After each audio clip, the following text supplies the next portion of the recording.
Hello, everyone, and welcome to this edition of My Strategy. I'm your host, John M. Hawkins. We're coming to you live from the BBM Global Network and TuneIn Radio. We're very happy to be here with you today and glad you can join us. The My Strategy radio show episodes are live. They're on Saturdays at 10 a.m. Pacific, 1 p.m. Eastern. Today, we're going to be talking about how resilience can make you stronger. We're going to talk about resilience and how to deal with adversity during life struggles. All right, well, very happy to be here with you today. Saturday is a great day of the week to reflect on the prior week and think about what we've accomplished and come up with our plans for the upcoming week. But keep in mind that now or any time is a good time to assess your personal development strategy, because that's what we do here on the My Strategy radio program. Now, the show does continue to grow. We're available on iHeart, iTunes, Player FM, YouTube, SoundCloud, Spreaker, and many more digital platforms. So if you'd like to listen to one of these shows in podcast format, you can find it there. And there are the video versions on YouTube. You can find me on most social media platforms. My Twitter handle is @HawkinsJohn, and the website is johnmhawkins.com. That's johnmhawkins.com. And just like anything in life, we need to have a strategy and a plan to help us reach our goals, because the best laid plans don't always work. Now, this week, I am looking for your stories. Do you have any good examples about resilience, being resilient? If you do, send it to talk@johnmhawkins.com. That's talk@johnmhawkins.com. So today we're talking about resilience. In this show, we're going to be covering what is resilience and why do we need it. There is a dark side to resilience. We're going to learn a little bit more about the dark side of resilience and how we need to be careful about becoming too resilient.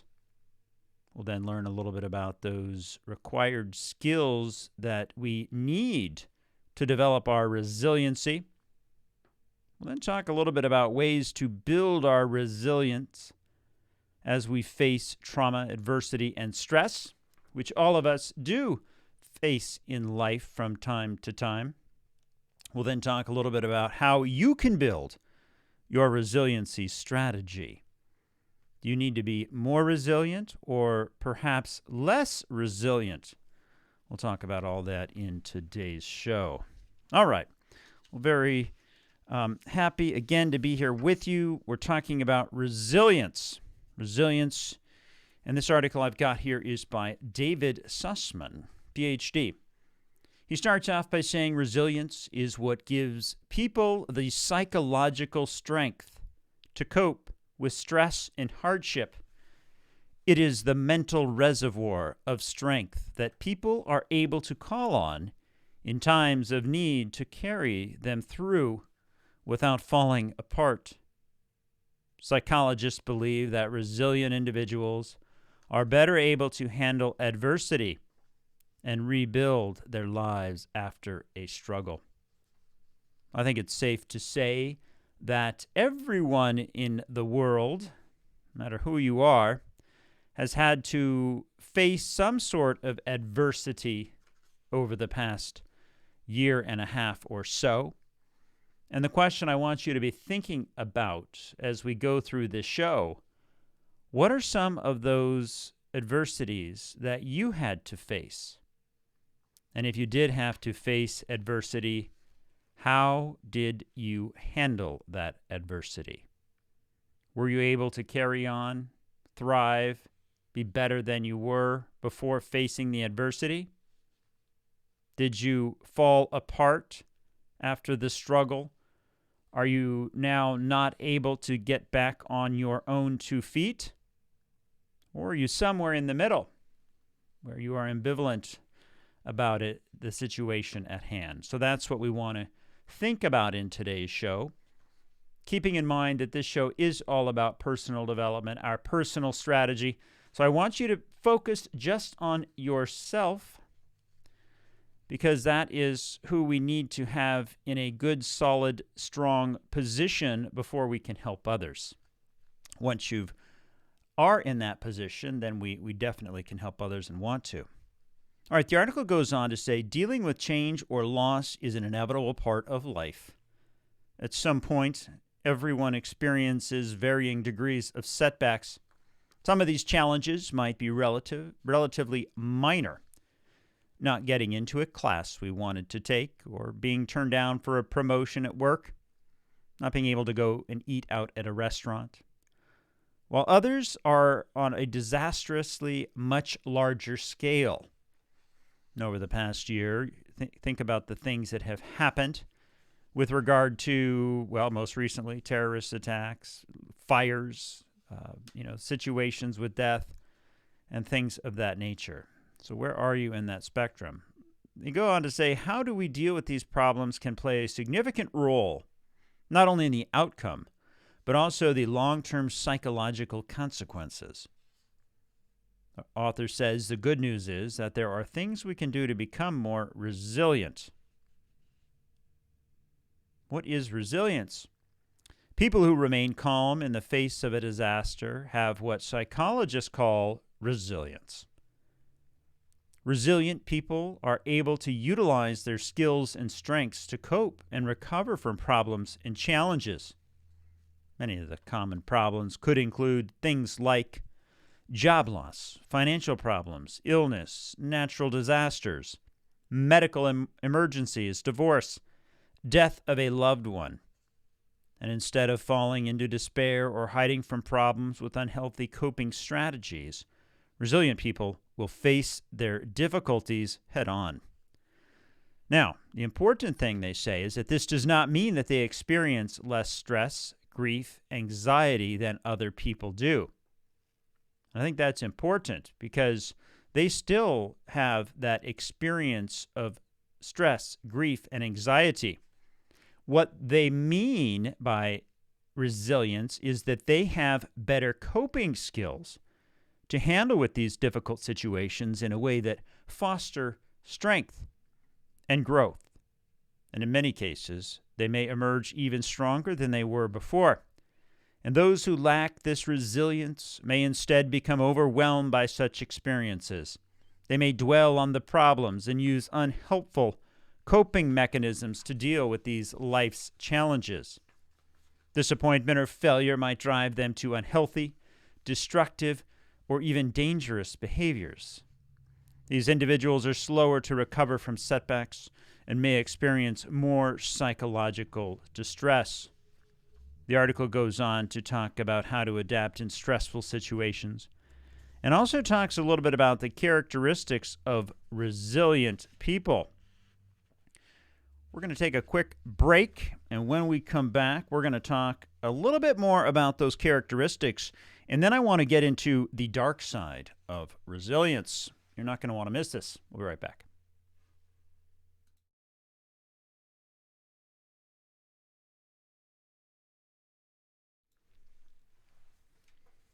Hello and welcome back, everyone. I'm John M. Hawkins. The show is called My Strategy, and we're coming to you live from the BBM Global Network and TuneIn Radio.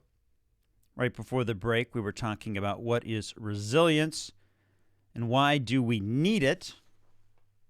I want to cover two things in this segment.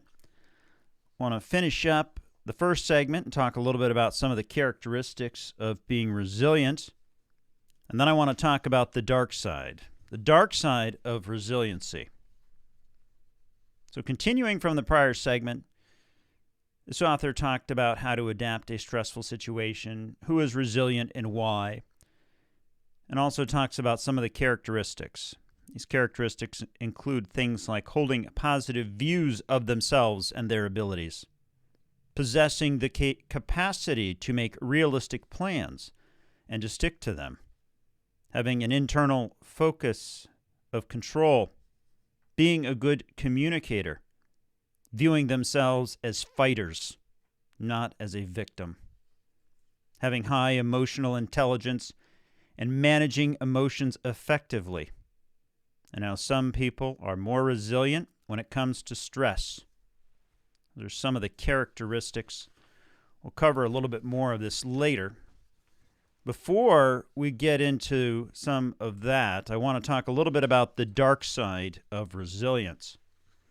I've got an article here by Thomas Chamorro and Derek Lusk. It says, there is no doubt that resilience is a useful and highly adaptive trait, especially in the face of traumatic events. However, resiliency can be taken too far. For example, too much resilience could make people overly tolerant of adversity. At work, this can translate into putting more and more effort in and not getting the payback. And I think this is important for us to think about and ruminate on. At some point, we need to be resilient. We need to take on adversity. This author is talking about when you have so much adversity that you learn to deal with it, but you don't find that growth mechanism, and you are put down, and put down. So think about that in terms of the past year and how that has affected your life. Author goes on to say, resilience as defined by psychological capacity to adapt into stressful circumstances and to bounce back from these adverse events. It is a highly sought-after personal trait in the modern world. Sheryl Sandberg and Adam Grant argue in one of their books that we can think of resilience as that sort of muscle that contracts during good times but expands during the bad times. In that sense, the best way to develop resilience is through hardship, which various philosophers have pointed out throughout the years. Seneca noted that difficulties strengthen the mind as labor does the body. Nietzsche famously stated, that which does not kill us makes us stronger. In a similar vein, the United States Marine Corps uses pain is just weakness leaving the body. This is their mantra as part of their training program. But here's where the author warns us. Could too much resilience be a bad thing? Just like too much muscle mass can be a bad thing, putting strain on the heart. Large scientific studies suggest that even adaptive competencies become maladaptive if taken to the extreme. As Rob Kaiser's research on leadership versatility indicates, overused strengths become weaknesses, and in line, it is easy to conceive of situations in which individuals could be too resilient for their own strength. I think that's interesting. Overused strengths become a weakness. How does that relate to us? Well, simply put, think about it from a health perspective. If you walk a mile every day, you might feel in shape or fit. Maybe 2 miles every day, you're in shape and fit. But if you walked 5 miles a day, or 10 miles a day, or 20 miles a day, that is where we run into the dark side of resiliency. There needs to be some adversity to help us, but if we have too much adversity and just constantly load on the burdens and continue to be resilient, the workload is going to increase to a point where it is not helpful to us. That strength that we once had is now our weakness because it is bearing us down with duties that are not designed to help us grow, but they are there because we are able to complete those missions, those tasks, those jobs. And yet it might be good for someone, but it isn't good for us. So that's what they're talking about with regard to the dark side of resilience. We don't want to be in a situation where that strength now becomes a weakness. The author goes on to talk about extreme resilience could drive people to become overly persistent with unattainable goals. Although we tend to celebrate individuals who aim high or dream big, it is more effective to adjust one's goals to more achievable levels, which means giving up on other goals. Indeed, scientific reviews show that most people waste an enormous amount of energy and time persisting on unrealistic goals, which is a phenomenon called false hope syndrome. And this is not easy to do. If you have a dream, a hope, a goal, something that you've wanted to accomplish your whole life, you are learning your resiliency. You are now stronger than ever. You've strengthened that muscle. But what if you stretch that muscle to the point where it breaks? If you stretch the muscle to the point where it breaks, you're going to have to repair that muscle. So from that perspective, what are your goals? What are the things you're going after? We don't want to get into a situation where those goals that we have set for ourselves are so big, so unattainable, that we are not able to do it, and it is going to hurt us in the long run.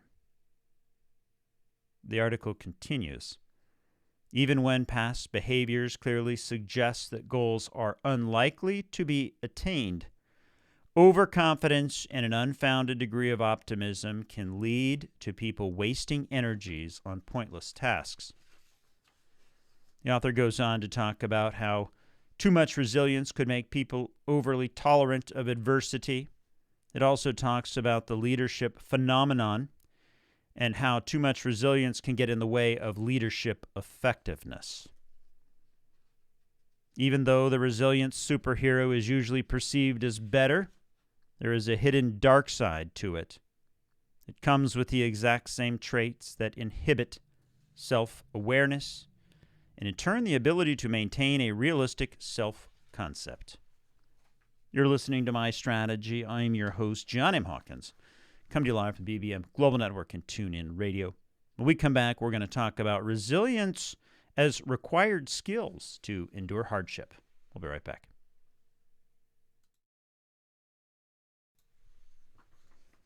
Hello, everyone, and welcome back to this edition of My Strategy.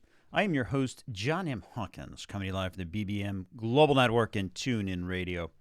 Right before the break, we were talking about the dark side of resiliency and how being too resilient can impact our outlook and our ability to be successful. In this segment, I want to talk a little bit about resilient skills and how they are important to endure hardship. So we've talked about what is resiliency, the downside of it, but we also know that there is an upside to resiliency. So I don't want you to be thinking that it's all dark side of resiliency, but I think it's important to know what are some of these benefits and think about this from a clinical perspective. And I've got an article here from the Mayo Clinic. They're talking about your goals. What are you trying to accomplish?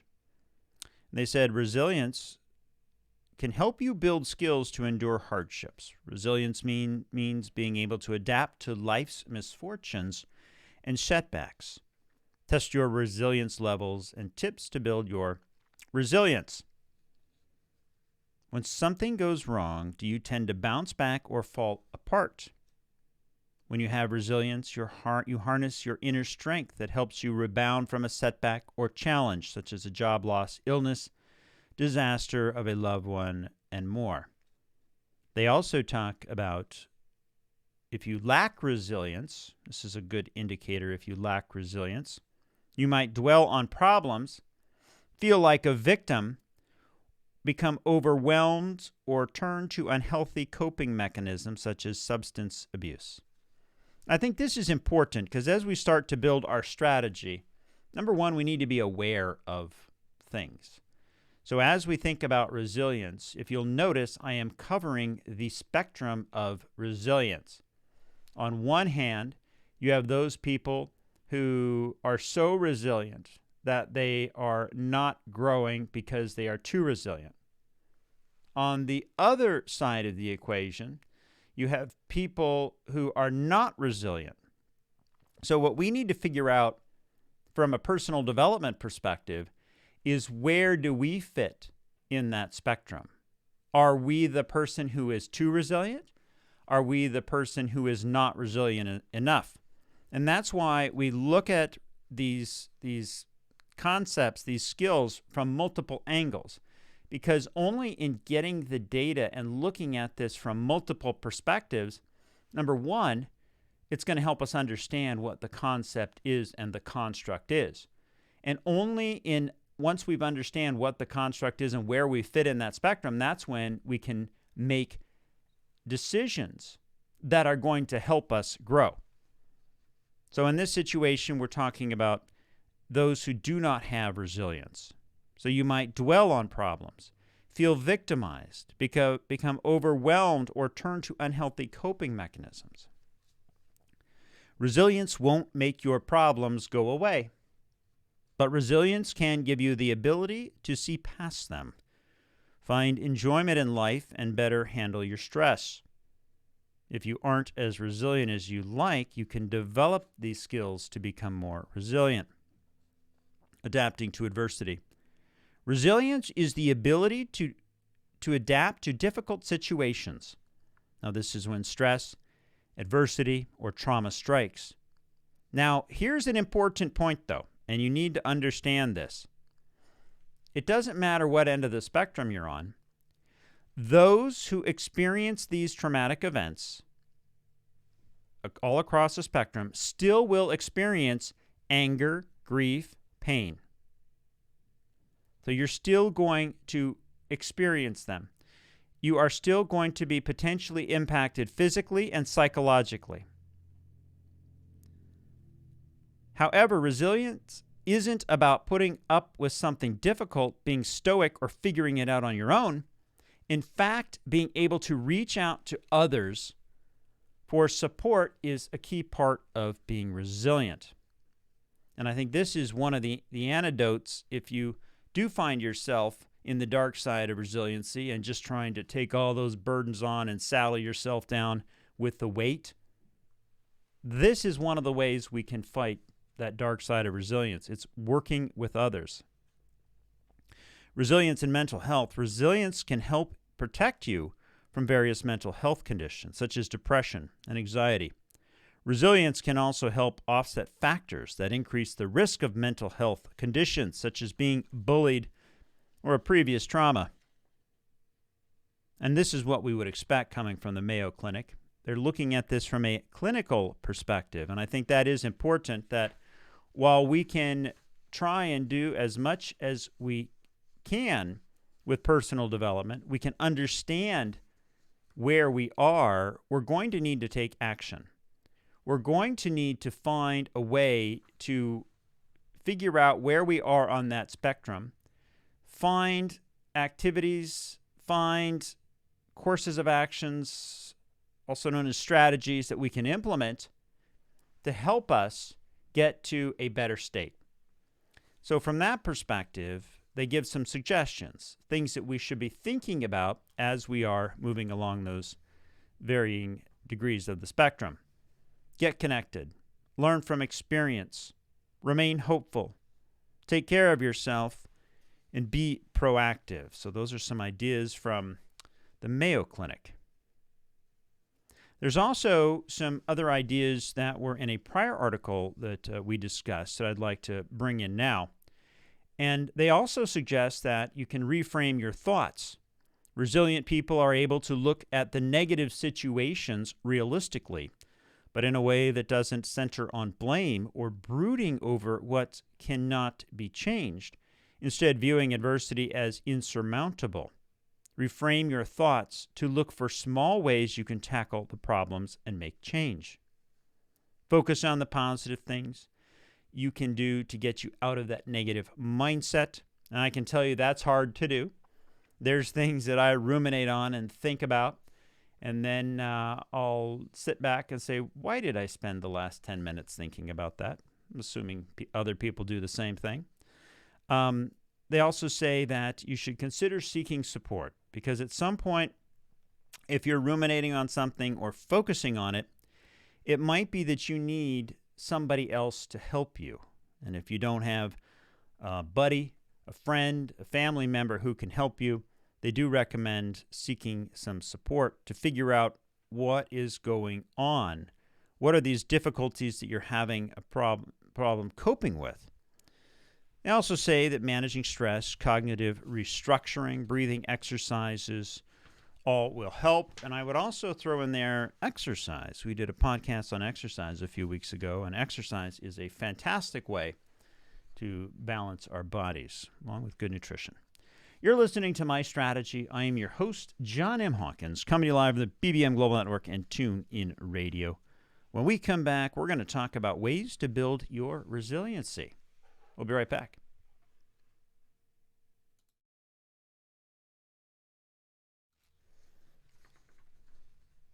Hello and welcome back, everyone. I'm John Hawkins. The show is My Strategy.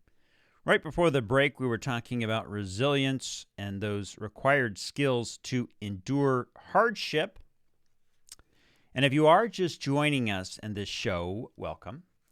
My Strategy episodes are live and on Saturdays at 10 a.m. Pacific, 1 p.m. Eastern. As I mentioned before the break, we were talking about resilience. And in fact, the entire show today is about resilience and how resilience can make you stronger. So far, we've talked about resilience, how to deal with adversity during life's struggles.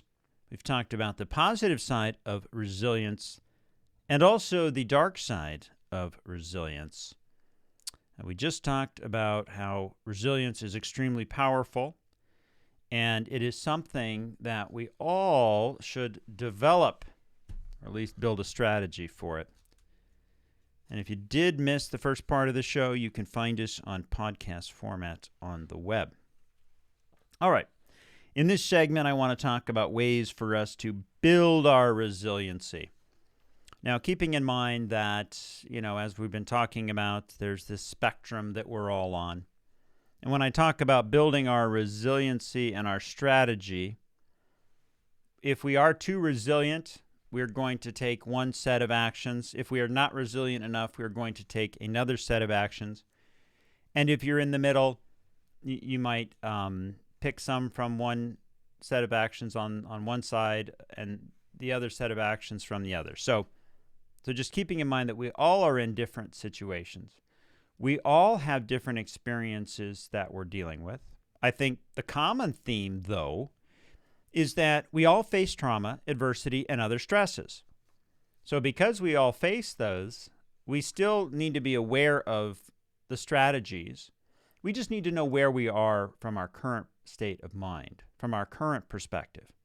And if we understand where we are currently, our paths to getting to that ideal level of resilience in our life to support us and make us grow is going to be different.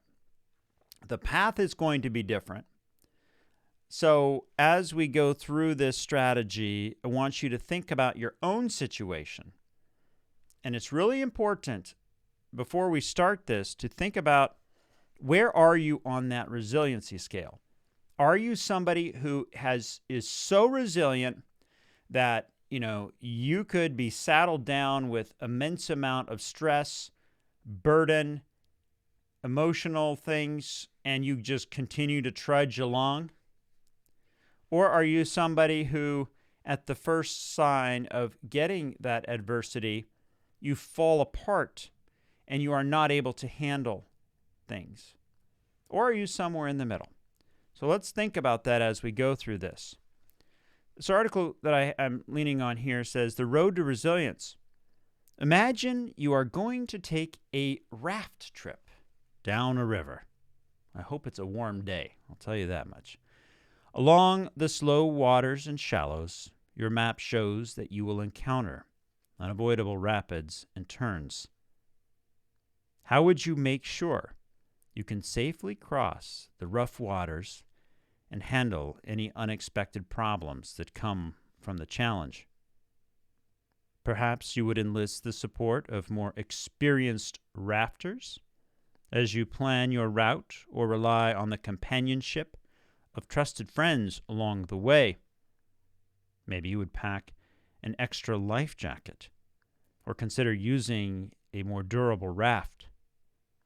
With the right tools and support in place, one thing is for sure: you will not only make it through the challenges of your river adventure, you will also emerge a more confident and courageous rafter.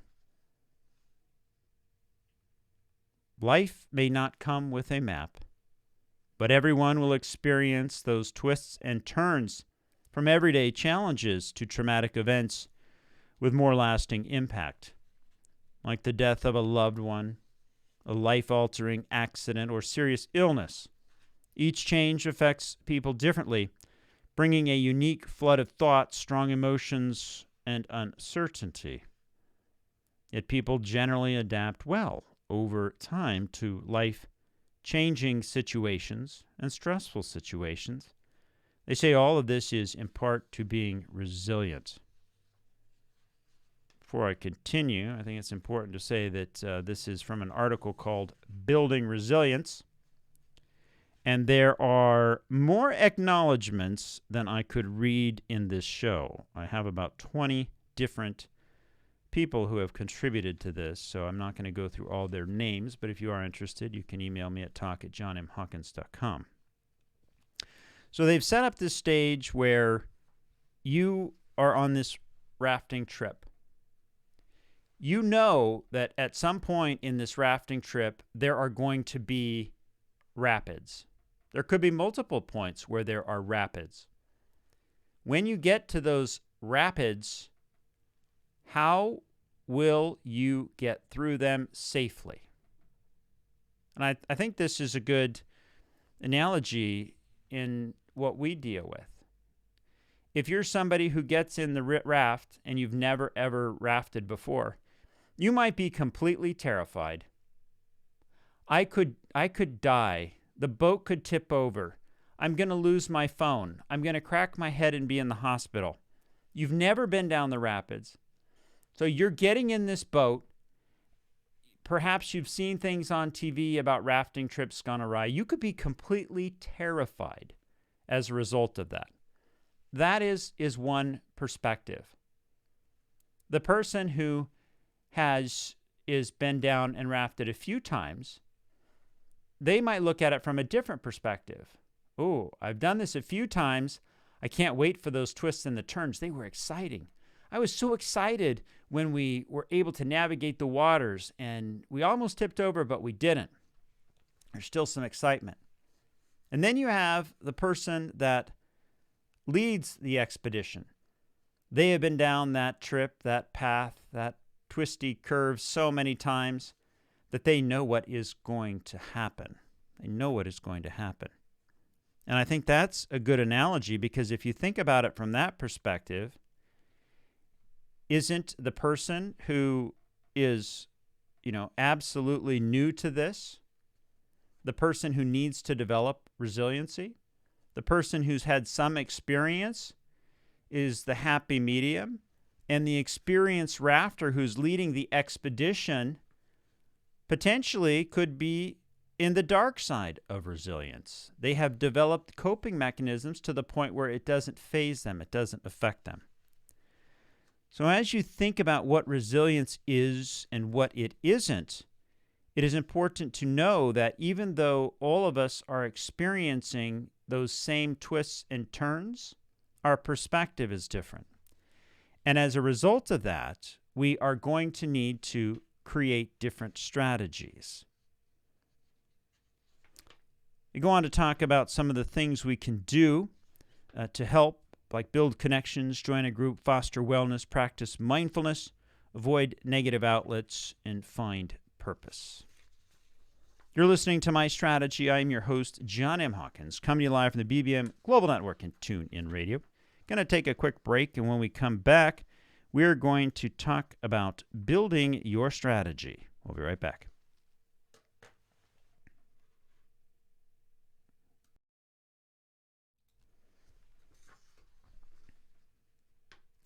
Hello, everyone, and welcome back to this edition of My Strategy. I am your host, John M. Hawkins.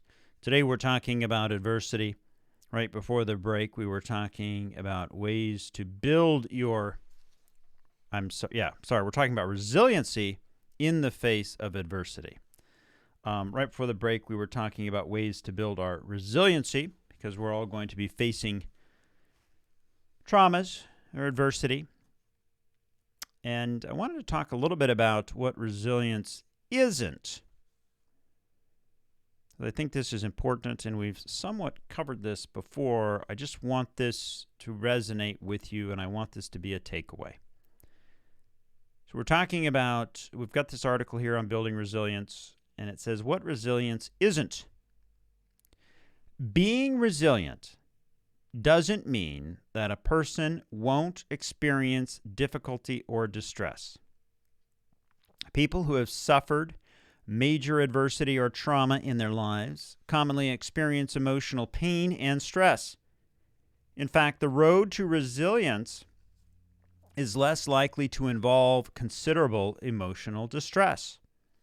While certain factors might make some individuals more resilient than others, resilience isn't necessarily a personality trait that only some people possess. On the contrary, resilience involves behaviors, thoughts, and actions that anyone can learn and develop. The ability to learn resilience is one reason research has shown that resilience is ordinary, not extraordinary. In this segment, we talk about our strategy.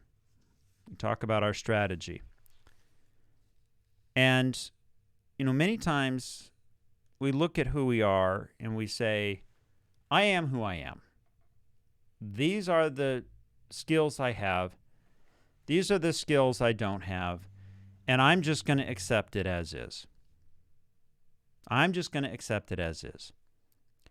I'm here to tell you that you can be as resilient as the most resilient person on the planet. You have the ability to do that. Think about the metaphor of the rafters. If you have never rafted, of course you are going to be scared. You are not going to be resilient. There are twists and turns that are coming down the way. You've never experienced them, so what do you expect when you go down the river? You might be laissez-faire and, oh, well, hey, nothing's going to happen, and then you experience it for the first time, and the terror kicks in. Or you might have been the person that has been down the river a few times and experienced those twists and turns, and now it's starting to get really exciting. It's to the point where you are anticipating the excitement. You want something to happen because you don't want to be floating down this lazy river and just get to the end of it and ho-hum, I'm going to go do something else now. And then you've got the experienced rafter whose job is to help make sure that everybody makes it safe. And they have their own set of stresses to think about. But if you think about your resiliency and the things that you affect that come to you on a daily basis, that adversity, think about it from the perspective of that little rafting trip. You can handle those twists and turns. You can handle those rapids. You could be the chief rafter who takes the entire expedition down there. What is the difference between the chief rafter who has taken somebody down the river, the person who has been a few times, the person who's never been? What's the difference? The difference is that we choose to go on that trip. So you have to say, I want to sign up for this trip. That's the first thing. Then you have to go on the trip. And you have to take the trip. Because only in signing up for the trip and going on the trip are you going to get those experiences that are necessary for you to determine where you fit, how are you going to react to those adverse situations, and ultimately figure out what you need to focus on and where you need to grow. Many times we become paralyzed by fear. There's something in the news or there's an article, and you don't know enough about either side. And we've done podcasts on what is truth. And the truth is different than what facts are. I can give you 10 facts. They all might be facts, but are they the truth? In that podcast that I'm referring to about the truth, we also learned that we do a lot of assumptions and determine our facts based off of scientific equipment.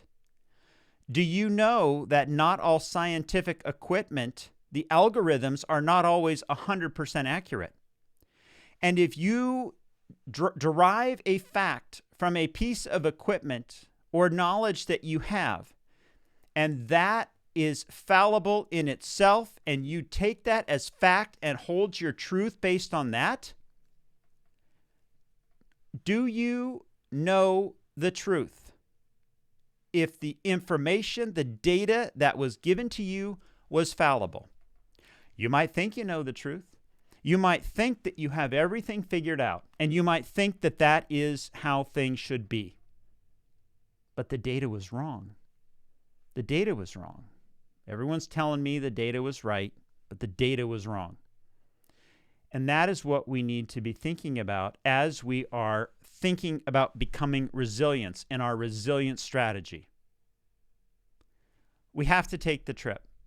We have to sign up for that trip first. We have to know that there's going to be twists and turns on that trip. But if you just sit in your house and watch videos of trips, there's no way you're going to have the experience. You're not going to build that resiliency. In your mind, you might have played that you can do it. In your mind, you might think you understand the facts. You think you understand what's going to happen. But until you go on that trip, until you experience those twists and turns, until you work with others as a team, and this is an important factor in all of this research that I've done on this topic, is we need to be doing this with other people. We need to lean on our support group. Don't do something until the point where your strength becomes a weakness. So as you're thinking about your strategy, and we have this simple little protocol that we use. It's awareness, assess and analyze, strategize and plan, implement and support. Think about how is your life affected by your resiliency? How is your life affected by your resiliency? We want to become aware. Are we not able to accomplish our vision and goals because we are not resilient? Are we too resilient so that we have identified and tried to go after goals that we will never achieve or attain? Once we've figured that out, we then need to assess and analyze. What are those steps we can take? What should we be doing differently? This courses of actions, the strategies.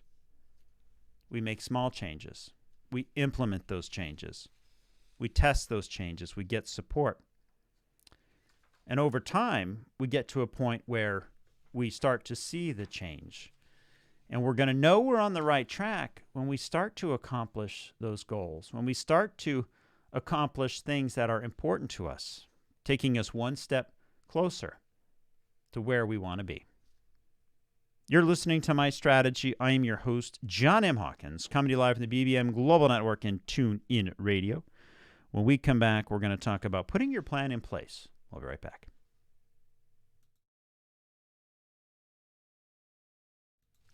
Hello, everyone, and welcome back to My Strategy. I'm your host, John M. Hawkins. Very happy to be here with you today. If you're just joining us, we've been talking about resilience and how it can make you stronger. Talking about resilience, how to deal with adversity in life, the positive side of resilience, the dark side of resilience. But we do know that resilience is powerful and can help us endure our hardships. The good news is that we can all build a resilient strategy. All right, before the break, we were talking about ways to build your resiliency when we face trauma. We had this little rafting trip that we were going on where we'd never been on a rafting trip, or perhaps we'd watched it, videos of rafting, and until we go on that trip, get in the raft, put your life vest on, wait in line, talk to the people going with you, get in the boat, push off, make it down the river, hit the rapids, experience a twist and turns, continue, experience more twists and turns, finally get to the end of the rafting trip. That is when you are going to have experience. And that experience is going to teach you something about yourself. It is going to teach you how resilient you are or not. And that is what we're trying to do here today. We're talking about resilience. Resilience is that psychological quality that allows us to be knocked down by the adversities of life and come back at least as strong as before, rather than letting those difficulties, those traumatic events, or failure overcome them and drain your resolve. Our resilient people find ways to change course, emotionally heal, and continue to move past their goals. What's important here is that regardless of where you are on that spectrum, there's some soft skills that we all should learn. I mean, as I talk about personal development, and we talk each week about a different area that we need to focus on, the truth of the matter is that not one of these dimensions, these values, these soft skills are going to help us get to our end state by themselves. So as we're focusing on personal development, as we're focusing on being the best person we can, we are going to need an honest assessment and figure out what are those things that we need to be working on to help us get to that next level. Now, a simple one, that many of these articles refer to is, if let's say, for example, drugs and alcohol. If you have drugs and alcohol and it doesn't impact you much in your ability to accomplish goals, then great, right? It's something that you can choose to do. But if it is impacting you negatively, then that's where you need to fix that problem before you can go and put together a strategy to focus on everything else. Another case in point would be exercise. Let's say that you're so focused on your goal, you're so resilient, you're the most resilient person out there, and you're so resilient that you let those aches and pains just be there. And you sit through your day through 15, 16 hours, and you don't get up and walk. At some point, you might be the most resilient person because you're able to make it through your day without exercise, but it's going to catch up to you. So that's where, as we're building this perfect person, which is what I think we're all trying to do, or at least we would all hope to be there, right? We've got to figure out what are those areas to invest in. What are those areas that we need to be investing in and focusing on? Now, there's only so many hours in a day. There's only so many days in a week. There's only so many weeks in a month and months in a year, and so on. So where do we spend our time? What do we focus on? It's hard to say, right?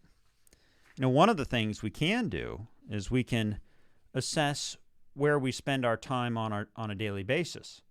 What is it that you're focusing on? What are the things that you gravitate to on a daily basis that as soon as you stop work or as soon as you don't have any priority, what's the thing you do? Do you eat? Do you go to your phone? Do you play video games? What is it that you do? Do you read a book? Do you go exercise? Do you take a walk? Do you talk with others? And I think that's part of what we need to do here from a personal development perspective is really start to figure out what we are spending our day doing. And how are those things that we do on a daily basis affecting the person we want to become? The amazing thing to me in life, and this is absolutely amazing, is that you have people who are multi-billionaires, and you have people that don't have 2 cents to rub together, and potentially homeless, people in hospital beds, all sorts of people. We have all these different people on this spectrum, and the amazing thing to me is that everybody has the same amount of time in a day. So why are some people able to achieve so many things with the time they have, and yet you have somebody on the other end of the spectrum who is not able to achieve in the day. You could say, well, they have more money, they have more resources, they have something. Okay, but there's people who have done it that don't have those resources. And if that is true, that if it's a mindset, if it's something as simple as changing your mindset, changing the people that you walk with, changing the people that you talk to, changing what you do in your downtime, I mean, what if that was the secret? What if that was the secret that you needed to know to be able to change your life forever to the benefit, to be able to accomplish those goals? And imagine if it was so simple that you started doing it and you started getting 1 success, 2 success, 3 success. Next thing you know, you're where you are. Well, many times we find ourselves sitting in this situation where we're like, oh, I'm not good enough to be like so-and-so. Well, I'm not a good singer. I don't think I could do that. Or I don't know how to write. Oh, I'm not a good athlete. I'm not this. I'm not that. Yeah, you might not be the good athlete. You might not be good at other things. But there's something that you are more uniquely qualified to do than anyone else on this planet. And when you figure out what that is what's going to help you. Talking about resilience today. Resilience gives us the psychological strength to cope with stress and hardship, helps us deal with change, loss, an inevitable part of our life. There is a dark side to resilience. Resilience is useful and adaptive, especially in traumatic events, but too much resilience could make people tolerant of adversity. Resilience requires skills to endure hardship. When something goes wrong, do you bounce back or do you fall apart? Now, resilience won't make your problems go away, but resilience can give you the ability to get past them. We've learned about ways you can build your resiliency, because at the end of the day, we're all going to face trauma, adversity, stress.